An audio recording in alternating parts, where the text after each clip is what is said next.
Hands up. For their 6th birthday, most children would expect to receive a new toy or a video game, but Zach Tahir got something different entirely. His mother, Rachel, has spent the last year fundraising to help build him a new bedroom, one that he can't eat. Zach, he's now 6 years old and he has autism, learning difficulties and Pica. And Pica is the one that's really difficult to manage because it's eating inedible objects all the time, constantly seeking out carpet, paper, moss. You know, pretty much everything that you shouldn't eat, Zach is trying to eat it. Rachel found support on Facebook and arranged several fundraisers, including a car boot sale, sponsored walk and comedy night headlined by John Bishop, to build Zach a new, safer bedroom.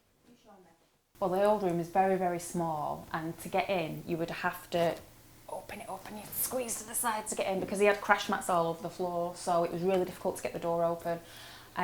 He had a mattress that was inedible. It was really chunky and really big. And he had his blind, which he constantly ate, and the plaster, because it's an old house, he managed to pick the plaster off and he'd fill it in and he'd pick it back off again, and he'd picked all the wallpaper off. I couldn't believe what damage that he would do at night. He would just peel wallpaper off and then pick. While Pica isn't a condition that many people will be familiar with, it appears quite often amongst autism sufferers like Zach, and it can sometimes be dangerous. It is quite common in children with autism. When it's very severe, it can be very, very difficult to discourage that child from putting non-food items in their mouth. So somebody like Zach, his is quite severe. If he's not supervised, he will put anything and everything that he can pretty much get his hands on into his mouth, and obviously that can be very, very harmful due to the nature of some of the things that he might be trying to eat. For Rachel, one of the most important things is knowing that Zach is safe at night. The new CCTV system in his room is proving to be a great help. It's peace of mind for me because before in his room, as much as he doesn't sleep very well, he's constantly awake. And it's peace of mind for me because now I can actually see what he's doing, whereas before I was listening to him thinking, you know, what's he doing, what's that sound? Because if I'd go into his room, he wouldn't let me leave then, and if I tried to leave, he'd start screaming, and obviously I've got a little girl as well.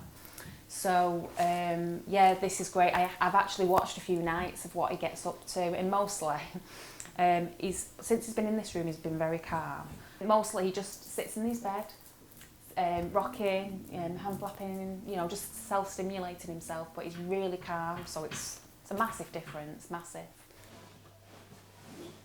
Zach's Pica is very severe, but something that is helpful is that he will also eat food as well. So it's a matter of sort of trying to discourage Zach from and educating him about, you know, not to eat the non-food items, and also things like his bedroom is a massive help because obviously at times such as bedtime, it's difficult to supervise Zach.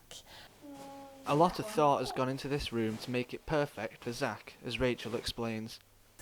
He's got slanted windowsills, his blinds are in the glass because I went through about 5 blinds because he'd eaten the corners of 5 of them, so in his old room. So that's what's working better now, is that they're inside.